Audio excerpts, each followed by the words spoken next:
On radio in 5, 4, 3. And we are back, folks, here on the Michigan Insider Sports Talk 1050 WTKA, online at WTK.com. Sam Webb, Ira Weintraub, and the full Roundtable crew is back, which means the man is back from France. And not just, he's not the same man. According to Craig Ross, he's not the same man that went to France. He's a different man. He's come back a different man, according to Craig Ross, who says Brian Cook is officially a Swiftie. Now, Brian, first of all, welcome back. My brother, how you doing? You doing all right? I'm fine. Good to see you. Happy to see you. Now, this Swiftie thing, man. I mean, you're officially a Swiftie now? No, I don't have enough time to do that. You know, it's like it's a full-time job. You gotta figure out like who she's dating, who the songs are about, who she's mad at. You know, just you gotta. I mean, there's this guy named Maddie Healy who was the lead singer of some other band who she's really mad at now and who just got engaged. I don't have time for that. Well, wait a minute. Kids. You know I got this a stuff. job. I never heard of Maddie Healy. You've never heard of anybody under 80 years old, Craig. That is no basis for any judgment whatsoever. So here's what I don't understand. You're in a relationship. But how do you have a relationship and watch Taylor Swift? Because it feels like all of her songs are about breakups, about like ex-boyfriends. I've made this point before, and it does not go over well. So yeah, but you know, I also ate some cheese, so it's all good. It's all good. It's all good to have you back. Yeah, Craig Ross, how are you? I'm doing fine. Brian missed why people in Lorain, Ohio called the Czech grill the Zech grill. And he missed the story of Joe Blutoni and how his picture got pasted in the Lorain textbooks. And it's, Joe Blutoni crossing the Delaware. So he missed all that important stuff. We used to take breaks over the summer, and I think that's the reason why. Right? And of course, Seth Fisher. Seth, good morning. How are you? Hey, hi, Sam. It's me. Hi, I'm the problem. It's me. Hey, man, listen, there are things that I planned to talk about with you guys this morning, and then news just happens, and it's like it kind of derails me a little bit. So, Aaron Dunston, look, we cover all support staff movement. We give them all attention, but that this one was one that came over from Ohio State, obviously had a little spice to it. So I said, and for those who haven't followed along, Aaron Dunston had been the director of on-campus recruiting for Ohio State for 3 years. She was recently promoted, I believe, in February to the assistant AD of recruiting and events, which I've been saying is basically the same job, it sounds like, with a better title and more pay. But Sharon came in as Christina DeRuyter leaves to go to the Chargers. He comes in and offers her an ops job. Now, what I glean from that, Brian, Seth, and Craig, is that this is a step up the ladder for someone who is maybe looking to go up the ladder in athletic administration. I haven't talked to her to be able to say that. This is just what I gleaned. So why would you leave Ohio State, this great recruiting machine and everything that they have going on? If it's not, you don't want to work for Ryan Day, that would be presumptuous of me to say.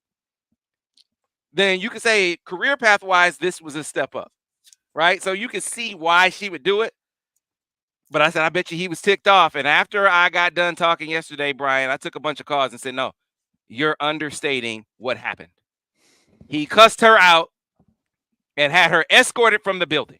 Oh, it is a sign to me that this man is cracking. Now, I'm curious your thoughts on all of this, Mr. Cook, but it seems like the pressure is getting to Mr. Ryan Day. Well, I mean, you say he's cracking, like as if this is something that's presently happening.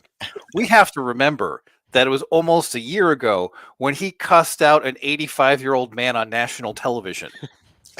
Like, this man has cracked. He's cracked. There's nothing in the process of happening. And so, like, they went out and they're like, okay, we're going to buy a national championship for you, Ryan Day. We brought all the pieces back. We did everything we possibly can, and now it's up to you. And the man is feeling the pressure. So it's after Michigan wins a national championship, it is literally championship or bust for Ryan Day this year. And under that kind of pressure, anybody is going to be a little bit testy.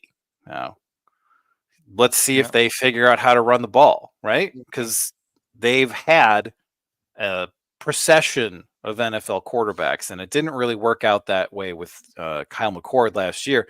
They bring in Will Howard. Will Howard is also not an NFL quarterback. He's not a first rounder. He might go late in the draft. Like, he's got some moxie. He's got some ability. But a lot of that ability is based on his ability to break the pocket, make things happen, and then use his legs, something that Ohio State has not really utilized very much or very well. Their short yardage problems are seemingly baked into what Ryan Day does. So there's a precision that Michigan has with its ground game that Ohio State simply lacks. And we are going to have to see if this is a good marriage between a quarterback and his head coach. And I think they'll be a very good team, but they're going to come in as the number one team in the country. I don't think they're going to leave it as the number one, that season as the number one team in the country. Seth, your take. Yeah, I mean, Brian's got most of it down. I mean, they added Quinshon Judkins, but their running backs were not the problem last year. I thought, Trevion Henderson's a really good running back. Mayan Williams was a really good running back. Like, the guys they lost were not a huge difference between them and Judkins. And then they added Seth McLaughlin, that center from Alabama, who I thought was terrible last year, even when he could snap the ball. So, they have all these parts. Carson Hinsman was a high recruit. Everyone wanted that guy, and then but he looks like a tackle when he plays for Ohio State. Donovan Jackson's the same way. I mean, he's probably going to be a high draft pick because he can pass protect, and the NFL wants guards who are not going to get whipped by the speed of defensive tackles in the NFL. But he's not, a pile mover, and these guys are not people who they want to be a running team. And they got Chip Kelly, and they're going to okay, maybe our ideas can work. Maybe we can buy the fix to this thing. But fundamentally, what they are is still the same thing. Fundamentally, what Ryan Day is still the same thing. And the last thing Ohio State wants to do is admit what their problems are. It's my problem. It's me, right? They don't want to do the Taylor Swift thing.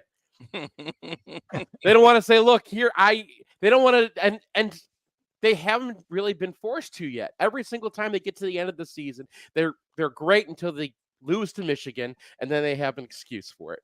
And that's the process every single year, so they haven't had to face it yet. And Michigan went along like this for years. We all survived many years of, post-Bo, where we were like, okay, this is fine. We're fine. We don't need to change anything about our program. We're fine. When we did change something, we rejected Rich Rodriguez because he wasn't the same, wasn't the right Michigan guy. We had to get down to really, really bad. We had to be down bad before we came back and figured out, okay, this was a problem with us, and then fixed that problem with us, and then went forward. And Ohio State has not faced that yet. But you can keep on putting a really good team together by buying players and bringing players back. Lathan Ransom is not as bad as he played against Michigan in 2022. Caleb Downs might be one of the best safeties in the country this year. They're going to have players. It's just, like you said, they're not going to be their best selves because of Ohio State's problems. So, Craig, you were making a point about Christina DeRuyter leaving Michigan. So I want to set that point back up because I thought it was a really good comparison that you were starting to make. Well, just that Christina DeRuyter was very highly regarded here within the Michigan Athletic Department. I never heard anything but super positive things about her.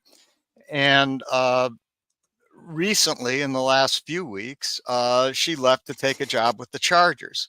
And I think if you looked at Michigan posting boards or among Michigan fans, they were like, well, we're sorry she's gone, but this must be a better opportunity for her with the Chargers. And so good luck to her. We're sorry, but good luck. And it would seem like that would be the attitude, concerning Aaron Dunston. It was like, okay, and consider this, and I think you mentioned it.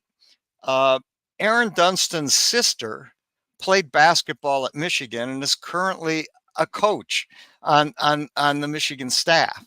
And so you would think there would even be a greater sense of, okay, I get it. I get why she wants. Now, incidentally, Jill Dunstan is probably one of my favorite, maybe my Mine too. favorite all-time basketball player at Michigan. Not because she's the most talented, but because she was a dog. Yes, I she mean, that woman was, she was the Zach Novak. She was Zach Novak. I mean, she was tough and not the best player, but she went in, she played D, she got her nose dirty, she would go to the boards, and she wanted to win. I mean, that, and when she was one of these sort of players, maybe the people have been watching the NBA, sort of Drew Holiday sort of player, a person who gets the most out of what she has, and was just a wonderful player, in my opinion, at Michigan. And so to me, it's completely understandable that her sister might want to come here.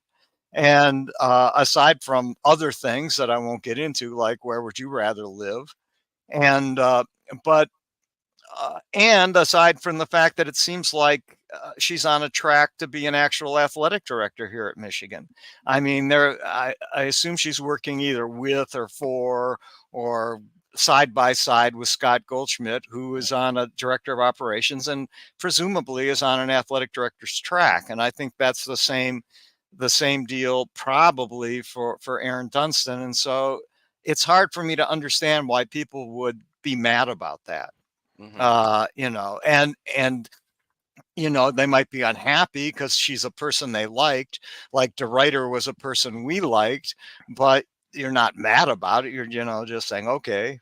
So here's what I would give. I would give him, Matt, I could get being like, you're leaving for Michigan. All right, get out of here. I could see that.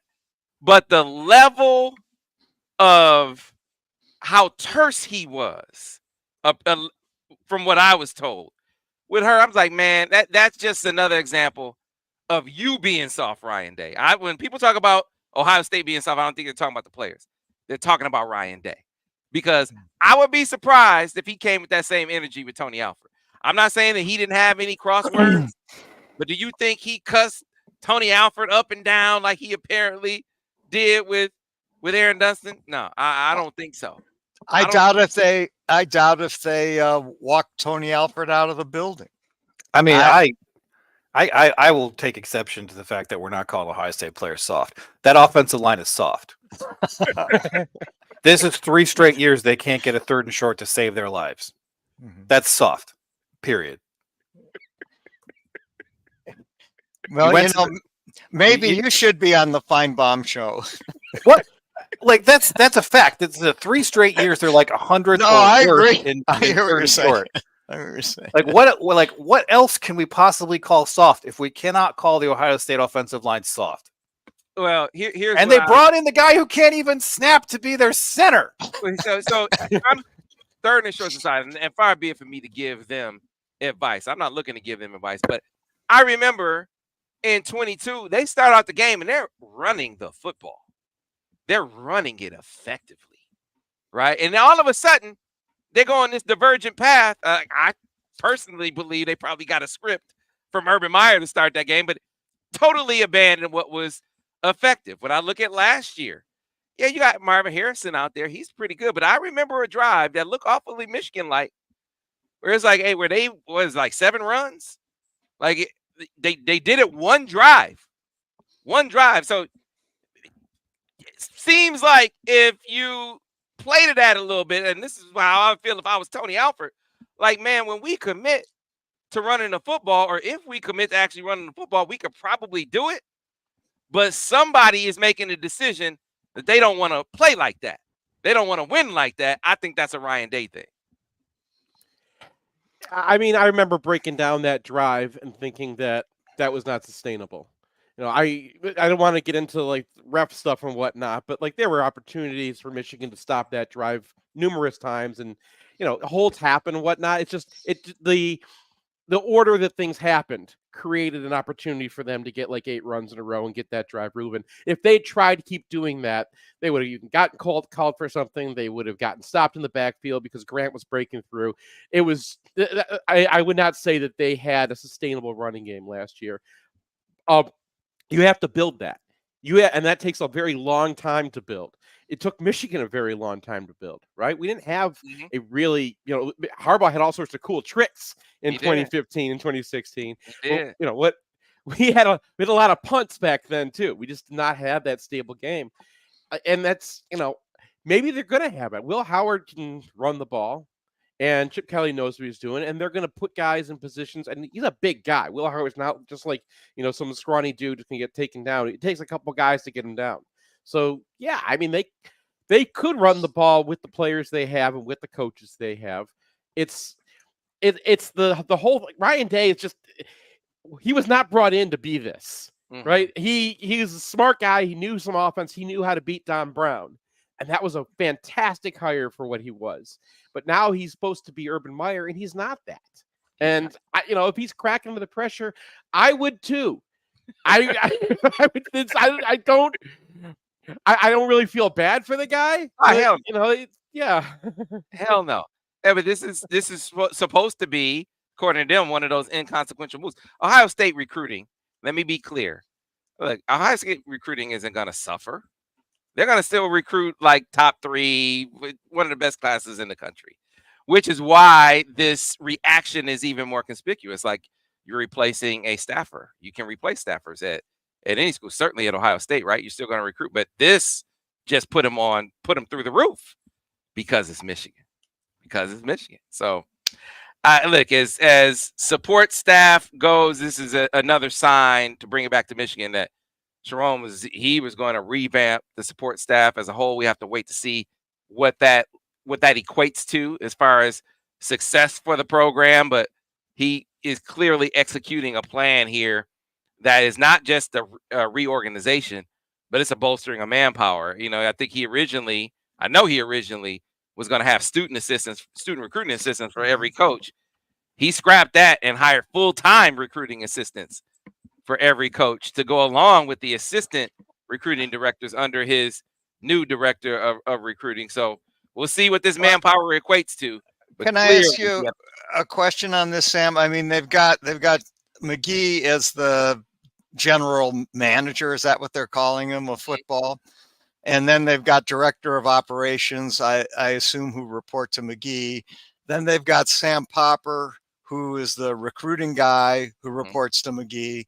And then Popper, I think, has 12 full-time employees as recruiting people. Is that right? 12? Yeah, and he has the assistant director over the offensive recruiting and an assistant director under the defensive recruiting. And then each assistant coach has his own recruiting analyst / And then they've got students, probably that are involved in some cutting film and doing what else. It's Alabama-like. It seems like Alabama to me.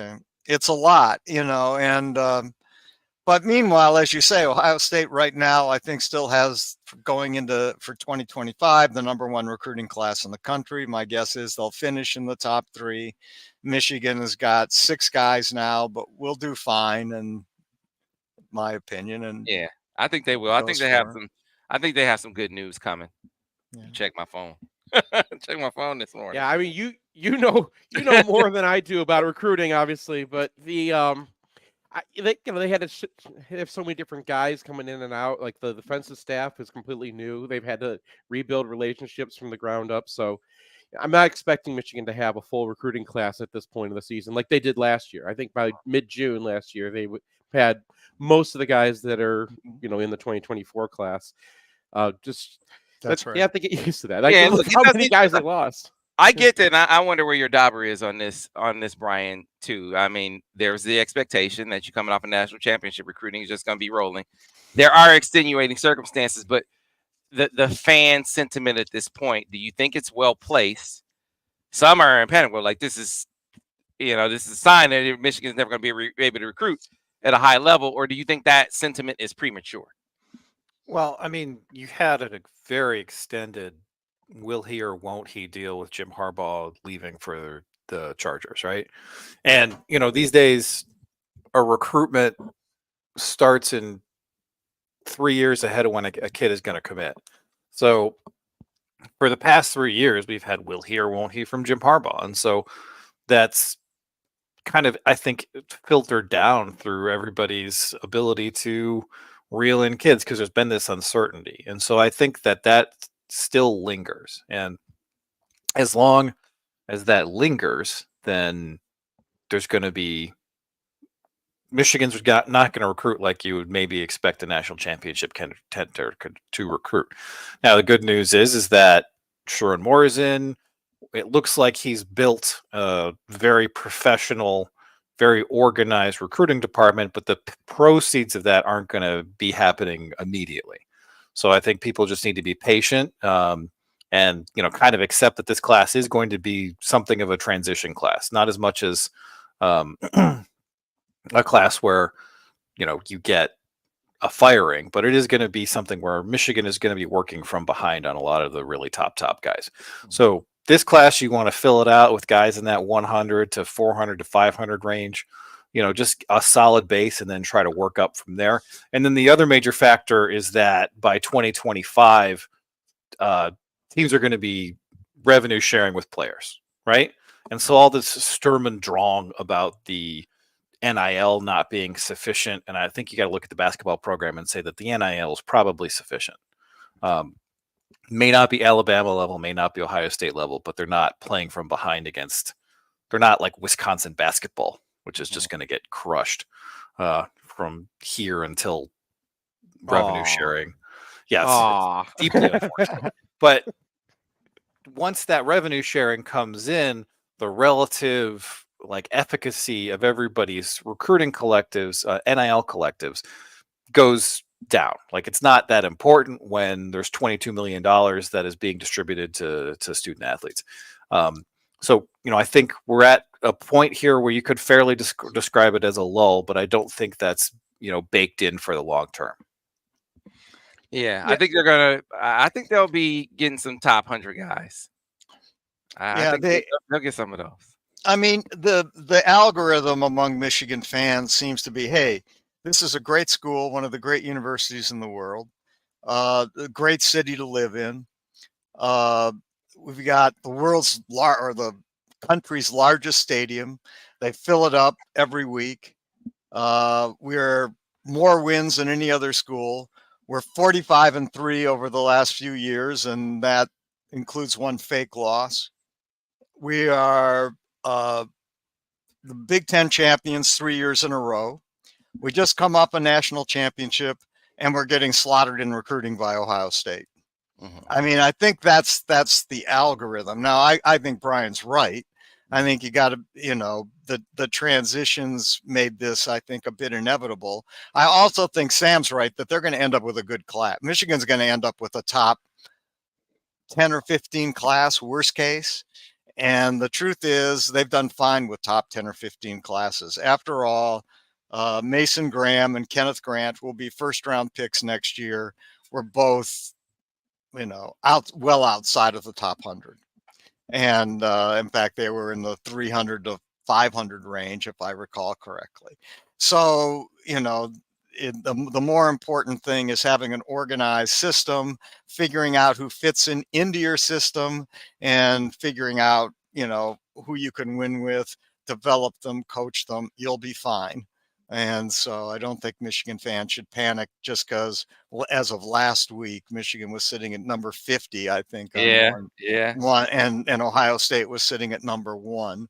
Well, I'd say don't worry about that right now. Yeah, I would say don't panic. I get the concern. They need to close on some of these guys that they're getting in this month. Make no mistake, It's a pivotal recruiting month for them. I think they will close on some of them, but if they don't, it'll be a disappointment, and they'll need to do some reflection to see if there are anything within their control, like the timeline of Jim's decision, and then the defensive staff, especially with how long those background checks took. Those things weren't in their control, but are there things within their control that they can do different? moving forward. They would have to look at that if they wind up not closing on some of these guys. But I do expect that they will get some. Matter of fact, I think I'm gonna put in a crystal ball this morning. As a matter of fact. All right. So Are you gonna tell us who that is right now? No, No. no. Okay. So what I am just gonna crystal do, ball and player. What And I then, am- like yeah. listen, what I am gonna do is kind of piggyback off a discussion that I had with Feinbaum yesterday, because they called me because they wanted to talk about Michigan looking ahead to Michigan season and the outlook, and with a specific focus on the Texas game. And so I went back and watched Texas Alabama, and there was some really eerie similarities. I'm curious what you guys think of Texas, what you think of that matchup. We kind of chew on that a little bit as we get to the break. I'm also curious why you guys think. Have you noticed? And I don't know if you guys have watched it. But man, Paul has been pretty cordial. Every time I've gone on that show, I go on expecting to do battle. Like the first time I was on, it was in the middle of the gym stuff. I'm thinking, hey, we about to tussle. You know, it went on before the Alabama matchup. He's in the heart of SEC country. I'm thinking he's gonna be repping the Crimson Tide. And man, the dude has been like, "Hey, how you doing? You know, Michigan is looking pretty good." I was like, this does not seem like the Paul Feinbaum that was taking shots at Jim left and right. What is going on with Feinbaum? Was it just about Jim with him? I don't know. I mean, you're You the shoulda one who asked talks him. to You him were and out there ask with him. Yeah. Why I'm didn't you like, say, man. "Hey, Paul"? Yeah. He was. Hey, he has Pete, taken what's it- going on? What I've noticed is he's taking shots at Ohio State. Like I think Ohio State is the new Michigan for him, or yeah, Ohio State is the new Michigan, is the new target for his taking liberties with. I just happen to think these liberties are more accurate than the ones he took with Michigan. I think Feinbaum is good at his job, which is getting people to listen to Feinbaum and getting people to come and getting people to and getting them riled up. And when you're beating the other team, it's not as you can't get people as mad. Like try getting a Michigan fan mad right now. It's impossible. Right? It is. It is. All right. We talked some Michigan. We talked parallels with that matchup that Alabama had with Texas in week 2 last year. Get into that and more on the other side here. I'm going to blog Roundtable, Sports Talk 1050 WTKA, The Ticket. Clear on the radio. All right. So I am putting in my crystal ball right now Oh, you are. for Kanoa Winston. Oh, really? Oh, For I like Kanoa that Winston. one. That's nice. Yeah. I finally winning defensive back battles against Penn State. That was an annoying streak there for a while. Yeah, I like where Michigan is with Kanoa, and they have, what they have told him is they Mikey, we see you in the Mikey role. I actually think that's a good comp. Now, will he be it's hard to predict someone will be Mikey, but body Don't type, do that. playing style, all of those, he has the traits, he has the characteristics, if you will, that are similar. Hold on, as I'm actually doing this live prediction. Mm-hmm. This is what it looks like, people. If you're This on, is what it looks if you're watching the video right now, this is what it putting a looks crystal ball. Yeah, you see me looking at the screen, the camera pointing on me as I'm looking at the screen. There's My a little crystal ball. glare in the upper left-hand corner of your screen too, which is like the the holy sign coming down. Yeah, that's the As- sun shining in. I don't know as the crystal ball speaks to you and tells you. I don't know how to keep the sun from shining in. Are you in studio or are you at home, Sam? I'm in my home Yeah, studio. home studio. I'm gonna see if I can figure that out now. I kind of like it, actually. I'm making a note to cut all this for the podcast listeners. This is really good radio right now. Yeah, That's because it's not radio. It's a commercial. Right. it's commercial. Yeah. Well, I got something. Back on radio in 2 minutes, guys. Last week we talked about how coverage, other things being equal, how the PFF thing, how coverage may be more important to a defensive success than a pass rush. And Seth talked about that, particularly in connection to Martindale at the Ravens. I thought it was interesting. And there's I another. figured we'll talk about Wink's comments recently, where they asked him about, are you going to be too aggressive, and he had a good response to it. Okay, that might be interesting. But I got another quote out of from PFF that coverage is a weak link system, meaning that the worst player in the secondary impacts the general performance of the defense significantly. And that resolving major weaknesses, even with average players in coverage, might be as valuable as finding a dominant pass rusher. And when Brian was here last, that was something he was talking about, or at least mulling over Michigan going out into the portal and picking up what seems like a lot of defensive backs. I mean, and so maybe Martindale is on this PFF page about trying to make sure that there's no real major weakness in the secondary, that Back on radio in 30 seconds. bodies to make sure that that isn't happening.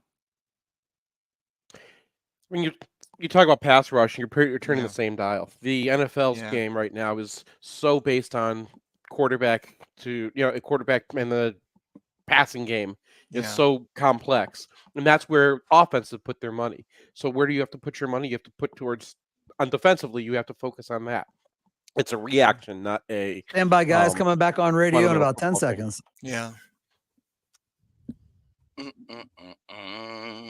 And we're back on radio in 5, 4, 3. And we are back, folks, here on the Michigan Insider Sports Talk 1050 WTKA, online at WTKA.com. Sam Webb, Mr. Ira Weintraub on the other side. You, before we get back to the roundtable, I want to let those of you who are in the market for a new vehicle know you should get on board with Brighton Ford. Go to BrightonFord.com, call 1-800-NEW-FORD, or make it out to the lot at 8240 West Grand River Avenue in Brighton, Michigan. That's where John Cuter and his crew will take outstanding care of you with deals like the one on the 2024 Bronco Sport Big Bend. $278 a month, $3,500 down, or $405 a month with $500 down. The 2024 Explorer XLT, $210 a month, $3,500 down, or $333 a month with $500 down. And last but not least, that 2023 F-150 XLT I've been telling you about, still some left on the lot, $230 a month with $3,500 down, or a 2024 F-150 XLT, $251 a month with $3,500 down. For those and other great deals, get on board with Brighton Ford by going to BrightonFord.com. Call 1-800-NEW-FORD.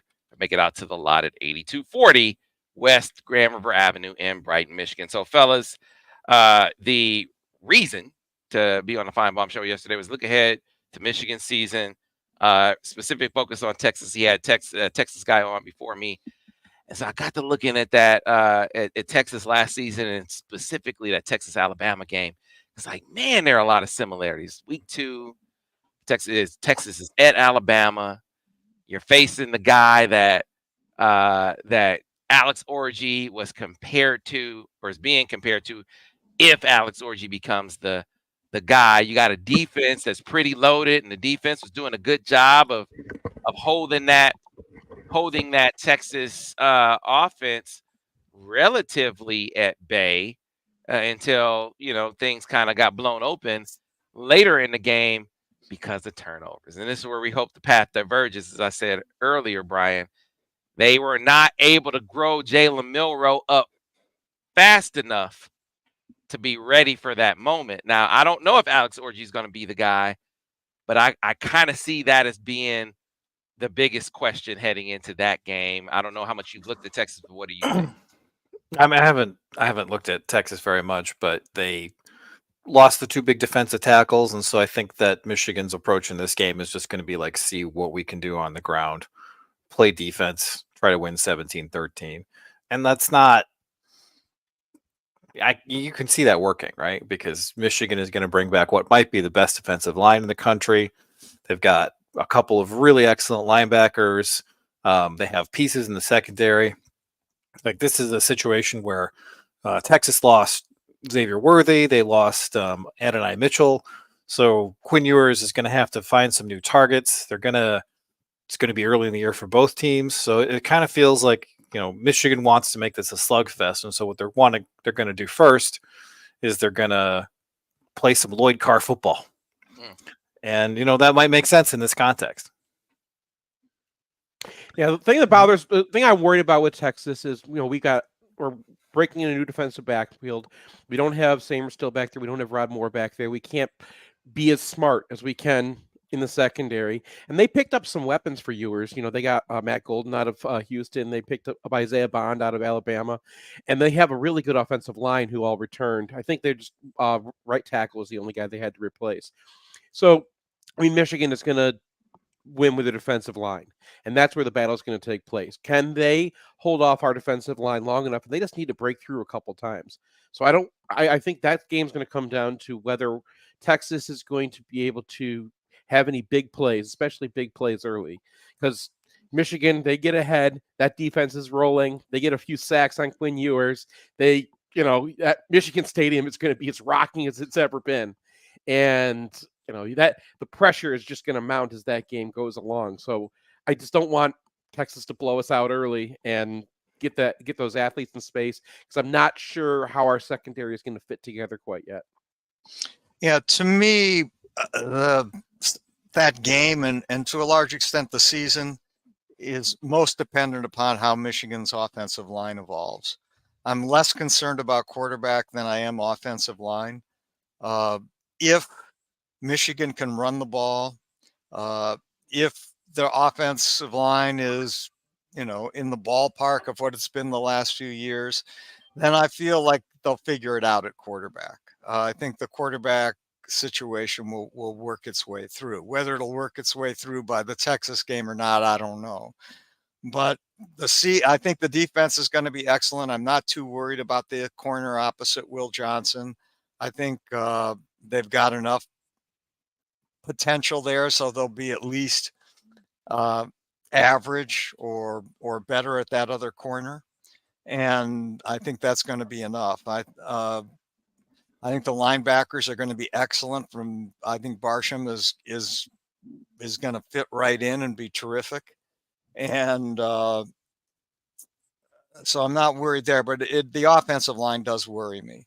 I'm just not sure yet about how that's going to look. And the truth is, if you can get away with some problems on the offensive line in the pass game.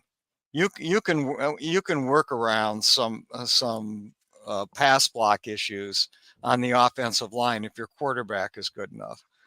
But I don't think, there now all of a sudden I'm concerned about quarterback.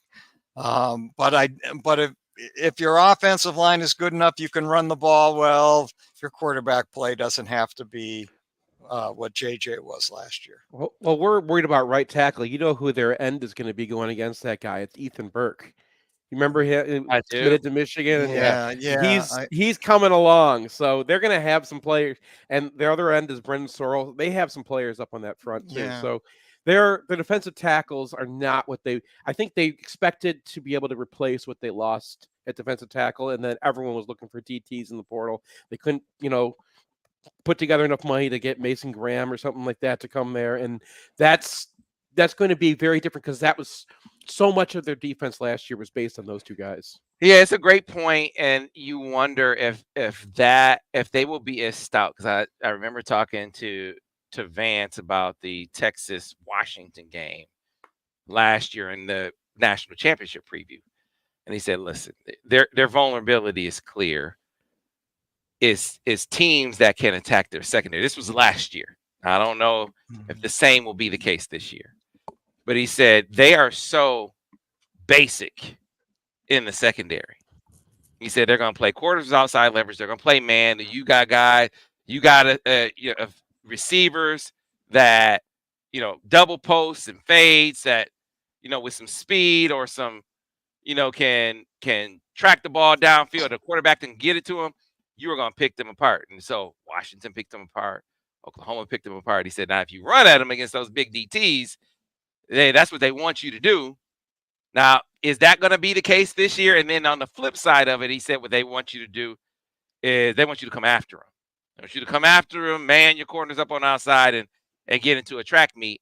I know a lot of Michigan fans fear that being Wink's approach, but I think there have been some signs lately that that's not going to be his approach. And I think people are taking some of Wink's scenarios, where he was at the time and what he had as far as maybe pass rushers or the secondary is concerned, as far as what they could do. I think he was playing at what his team was and not necessarily that's just what he is totally philosophically. I'm curious if you have the same concerns that fans do about Wink's approach defensively, and if you feel like Texas is going to be able to be the same themselves defensively when it comes to stopping the run. Well, maybe a Seth question. I don't know. Well, so what we saw from Wink in the spring game was considerably more aggressive than what we saw from Michigan the last couple of years. And maybe that carries over to the regular season, maybe it doesn't. But yeah, I would say that this is now the strangest fan base of all time. Where the new defensive coordinator comes in and he's like, "We're going to get aggressive." And everybody's like, "No. Cover 3. Mix it up. Rush 4." And the thing is like, this looks like, again, a defensive line where how much are you going to have to blitz? Because you have Mason Graham, you have Kenneth Grant on the inside, probably could be 1-2 in the best interior rushers in America next year. You have Derek Moore, who should be in his blow-up year. Like, this should be his David Ojabo year, right? Mm-hmm. Top 50 recruit, has played very well in splitting time with older players now, and those guys are gone. This should be like he becomes a terror. And then Josiah Stewart had a couple struggles early in the first few games, and then from there he was an arrow straight up. And I'm just looking at this team, and I'm like, why blitz? Like, you got to do it every once in a while to, like, put some fear of God in the running backs and their blitz pickup schemes. But you don't really have to do that. Like, you can get after the quarterback with 4 and make him throw against 7 pass defenders. And maybe so the combination of that and what we saw in the spring game is a little bit like, well, do we really need to do this? And I don't know if Wink is just kind of using the momentum from what he was doing with the Giants, where he didn't really have any other choices, and he's sort of easing into the idea that he can play soft and still get to the quarterback. I don't know. We'll find out. Yeah, I mean, I think he's going to blitz more than Minter did, but I don't think it's as crazy as people think. And he said this week, they started talking to him. He goes, "Well, yeah, well, we tried to blitz Mahomes one time and just picked us apart, and we just used a lot of sim pressures." And I think that's kind of what we're looking at here, with our personnel, and what Michigan's really good at is those sim pressures, and we built a team around. Seth, that you might want to say what sim pressure is basically saying is making it look like you're going to blitz and not okay. Right. So bringing you guys into a lot of, bringing guys down, have it look like the nickels come in, and then another guy kind of comes down, and they try to confuse your reads. But then when it actually, and go watch the Washington game because it's full of sim pressures. When everything reveals itself, there's a lot of guys dropping back. Now it could be a defensive tackle dropping back, but they have a lot of guys dropping back, and then it's up to the quarterback to sit there, not knowing where the pressure is coming from, with his offensive line all confused, trying to figure out where Michigan left him his leverage. Now, there's always going to be some leverage there. I think when you don't have Samerstill and Rod Moore out there, you're not going to have the same ability to switch like you did last year. They ran some really complicated switches, and they were able to do that without making mistakes. I think I counted like 4 mistakes all year. And they were like in the Washington game, weren't they? Yeah. Well, and a couple against Maryland when Talia was able to miss a couple of those, fortunately. They didn't screw up. Now you're going to have Zeke Berry out there. He's not going to be Mike Samerstill. He's going to be what Zeke Berry does well, which is cover, in man. So I think that you're going to have to blitz a little bit more just because of who your personnel are. But that's kind of what they wanted to be in the first place. The reason why they got very sim pressure-y in 2021, 22, whatnot is they never really had a second cornerback until Will Johnson came along, and they had DJ Turner and Will Johnson at the same time. But normally they kind of had to protect one side. I think that you're going to see more blitzing. I think Wink has told you that he's going to use sim pressures. It's not Don Brown. It's not like we're going cover one and this is what we're going to be. But he is going to dial up the pressure more than before because that's who his personnel is. And he's also going to drop back and let Mason Graham and Kenneth Grant and Josiah Stewart and Derek Moore and TJ Guy, all those guys work. And it's going to be fine. I think you're going to like the defense this year. Yeah, it shall be. And speaking of the other corner, you get a chance to talk to some of the guys this summer. We were, okay, what do these new guys look like? And the guy that I've heard the most about, I mean, there are only two, but Amir Hall. And so the story or the book was that he is similar to Josh Wallace, but faster. And as the guys have gotten in the workouts, they're like, that doesn't mean that he's going to play better than Josh Wallace. But the guys say that's accurate. He's 6'1", he's similar size profile, but he is faster than Josh Wallace. Now, how that plays on the field remains to be seen, but at least, you like to get the take not just from the coaches, but from the players. And they're like, he looks like he belongs. He looks like he belongs. So now we got to see about him learning the scheme and what the competition with Jair looks like. But it feels like that's going to be a real competition on the outside. It feels like Ricky is more of a slot corner. That's kind of at least my impression about what it's going to look like for him. So, we'll see. We'll see in the coming weeks. Now, I don't know. Last week, I know you wanted to get into some basketball, Craig, but what you wanted to get into, Michigan is no longer in the mix for because you want to talk about the guy who because you let people know his name. If we just waited until he committed, Sam, instead of putting it out there and let everyone look up his KenPom stats and whatnot, I didn't Florida say State his name. realized that they've got a player, and then they went and figured things out. Craig said his name. But I said his name was Jameer Watkins. Jameer Watkins. And he's back. I don't think Florida Jameer State. Watkins was exactly a secret, guys. Yeah, I didn't either. But Yeah, he's the word is he's going back to Florida State. yeah. That's the word. So it was a nice dream for a second, but Right, in terms of Michigan basketball right now, I'm feeling good. I feel good about what they have. They use their only 12 scholarships. That's fine. I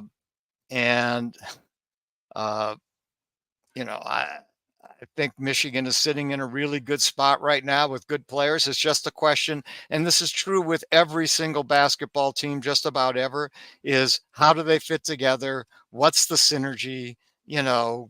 Can you find pieces that cohese? And I think Dusty May and the staff will do that. I mean, that's my impression. But they have the parts there to be a good team. And if you look at the Michigan roster and the Michigan State roster, I kind of lead the Michigan's roster right now. I'm feeling. And I think Michigan State is good. I mean, I think they have a good roster. I'm not downing them. I just think that Michigan's roster, when you look at the players individually, it looks like it's in a pretty good place. And so it's just a question now of can you get these guys to cohese and have a good rotation and go from there, make a basket, which we couldn't last year. Yeah, we talked about it before. I think he put together a tournament roster. Roster. You mentioned Michigan State. I haven't talked about it. I mean, congratulations to Sadi. As much as that pains me to say, him going up to Sparty. I wanted to see him land on his feet. You didn't cuss him out on the way out the door. We didn't escort him out of the building. I don't think that happened. And I think this is the point. Sadi is a good person, a good coach, and we're happy that he got a good job. and not, his dad was Stan Washington, who was a big star, a good basketball player at Michigan State. So it's completely understandable. And, and you never like to see one of your guys, go to Michigan State. On the other hand, I'm happy for him, and I hope he does well. And, and that's, I think, what the Ohio State attitude should be about Aaron Dunston too. Yeah, that's not supposed to go. Yeah. If you got a problem with somebody who doesn't have an opportunity at Michigan going to Michigan State, I don't know what to tell you, because that happens. Mm-hmm. Yeah. So, well, fellas, it's been real as always. A couple of things that I know we got some questions about. So your preview mag is what does it look like as far as preview mag is concerned? I'm not going to get the preview mag out this year. I don't think. Nope. We're way behind on the yearbook. The yearbook is the thing. I'm putting all my extra time into that. So yeah, we have a lot more to write for that. That's more important. The yearbook is more important. I mean, we got this season is one for the ages. Yeah. And so I'm anxious to get my hands on. We're pouring a lot into this thing. I want to make sure people know that this is going to be, one of the most special Michigan things you can ever own. Outstanding. I cannot wait. As always, Brian, good to see you, man. Glad to have you back. All right. Mr. Swifty. If I remembered any Taylor Swift lyrics, I would quote them now. All right, to the rest of you folks, thanks. We appreciate you as always. We'll see you tomorrow here on the Michigan Insider on Sports Talk 1050 WTK, The Ticket, the official voice of University of Michigan Sports Ann Arbor, a Cumulus station.